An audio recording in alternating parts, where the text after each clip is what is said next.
drinking myself to sleep, passing out, crying. I was so broken. I mean, I wouldn't say I was suicidal, but I began to Google, like, how to beat depression. I felt I was on the edge.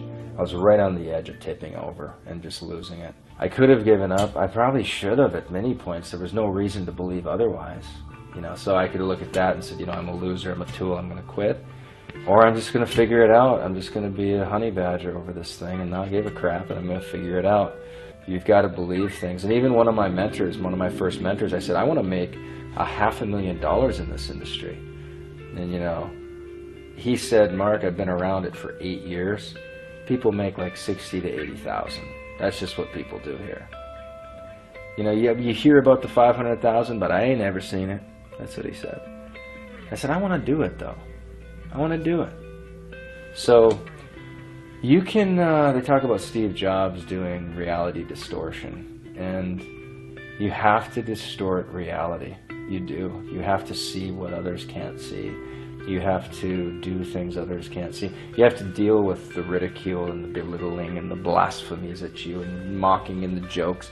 And you have to take all of that, and you have to have enough focus where that stuff is just like bugs hitting the driving. You know, as you're driving 1,000 miles an hour, there's going to be bugs and squirrels that you run over and things that are hitting the windshield. And you got to be able to take all that stuff, and you're just in galactic speed. And I would visualize with Solomon, I'd take these verses and I'd visualize that that all these promises were happening. I would visualize, there's a verse, I think it's in Malachi, where it says, you know, if you bring the tithe into my storehouse, and it assumes integrity and hard work and 6 days and all that stuff, then I'll bring in so much blessing that I'll open the windows of heaven and bring in so much blessing you won't know where to put it.